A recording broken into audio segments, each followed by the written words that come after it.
Matthew chapter 15. Magandang balita Biblia. Mga minanang katuruan. Pagkatapos, lumapit kay Jesus ang ilang Pariseo at mga tagapagturo ng kautusan na galing sa Jerusalem at siya'y tinanong nila, "Bakit nilalabag ng mga alagad mo ang mga katuroang minana natin sa ating mga ninuno? Kumakain sila ng hindi muna naguhugas ng kamay ayon sa tamang paraan." Sinagot sila ni Jesus, "Bakit naman ninyo nilalabag ang utos ng Diyos dahil sa inyong mga tradisyon? Sinabi ng Diyos, igalang mo ang iyong ama at ina, at ang sinumang lumait sa kanyang ama o ina ay dapat patayin. Ngunit itinuturo ninyo na kapag sinabi ng isang tao sa kanyang ama o ina, ang anumang maitutulong ko sa inyo, ay naihandog ko na sa Diyos. Hindi na niya kailangan tulungan ang kanyang ama at ang kanyang ina. Pinawawalang kabuluhan ninyo ang salita ng Diyos. Masunod lamang ninyo ang inyong minanang mga katuruan. Mga mapagkunwari, tama nga ang sinabi ni Propeta Isaias tungkol sa inyo.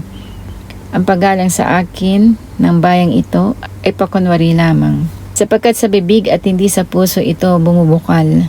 Walang kabuluhan ang kanilang pagsamba, sapagkat itinuturo nilang galing sa Diyos ang kanilang mga utos. Ang nagpaparumi sa tao. Pinalapit ni Jesus ang mga tao at sinabi sa kanila, "Pakinggan ninyo at unawain ang aking sasabihin. Ang lumalabas sa bibig ng tao, hindi ang pumapasok ang siyang nagpaparumi sa kanya sa paningin ng Diyos." Pagkatapos, lumapit naman ang mga alagad at sinabi sa kanya, "Hindi po ba ninyo alam na nasaktan ang mga Pariseo sa sinabi ninyo?" Sumagot siya, "Ang bawat halamang hindi itinanim ng aking ama na nasa langit ay bubunutin. Hayaan ninyo sila. Sila'y mga bulag na taga-akay ng mga bulag. At kapag bulag ang umakay sa kapwa bulag, pareho silang mahuhulog sa hukay." Sinabi sa kanya ni Pedro, "Ipaliwanag nga po ninyo sa amin ang talinghagang ito." At sinabi ni Jesus, "Pati ba kayo'y wala ring pangunawa?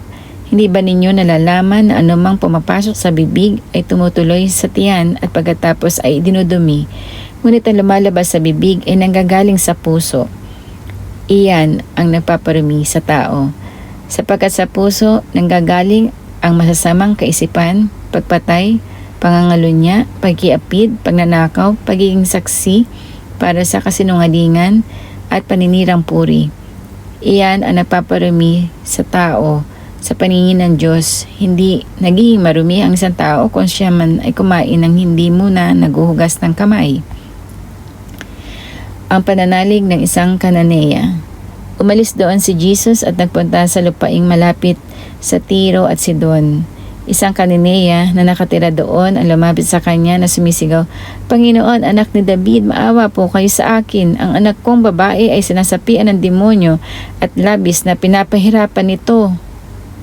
Ngunit hindi sumagot si Jesus. Lumapit ang kanyang mga alagad at sinabi kay Jesus, "Paalisin na nga po ninyo siya. Napakaingay niya at sunod ng sunod sa atin." Sumagot si Jesus, "Sa mga naliligaw na tupa ng sambahayan ng Israel lamang ako isinugo." Ngunit lumapit sa kanya ang babae. Lumuhod ito at nagmakaawa, "Tulungan po ninyo ako, Panginoon." Sumagot si Jesus, "Hindi dapat kunin ang pagkain ng mga bata at ibigay sa mga aso." "Totoo nga, Panginoon. Ngunit ang mga aso man po ay kumakain ng mumong nalalaglag sa hapag ng kanilang Panginoon." Tugon ng babae.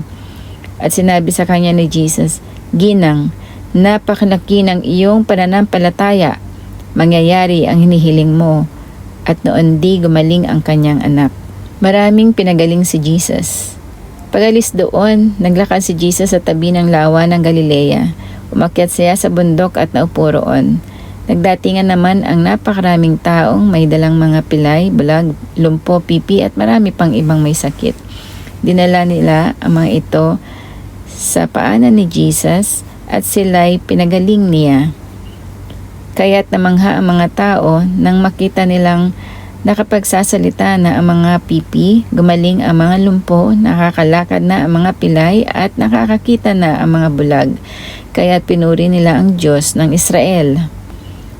Ang pagpapakain sa 4,000. Tinawag ni Jesus ang kanyang mga alagad at sinabi sa kanila, "Nahabag ako sa mga taong ito. 3 araw na ngayong kasama natin sila at wala na silang pagkain. Ayokong paalisin sila ng gutom, baka sila mahilo sa daan." Sinabi naman ng mga alagad, "Saan po tayo kukuha ng sapat na pagkain para sa ganito karaming tao sa ilang na ito? Ilan ang tinapay ninyo riyan?" Tanong ni Jesus sa kanila. "7 po, at mayroon pang ilang maliliit na isda," sagot nila. Pinaupo ni Jesus sa lupa ang mga tao. Kinuha niya ang 7 tinapay at ang mga isda at nagpasalamat siya sa Diyos. Pagkatapos, pinaghati-hati niya ang mga iyon at ibinigay sa mga alagad upang ipamahagi sa mga tao. Nakakain at nabusog ang lahat at nang ipunin ng mga alagad ang tinapay na lumabis, nakapuno pa sila ng 7 kaing. May 4,000 lalaki ang nakakain bukod pa sa mga babae at mga bata. Nang napauwi na ni Jesus ang mga tao, sumakay siya sa bangka at nagtungo sa lupain ng Magadan.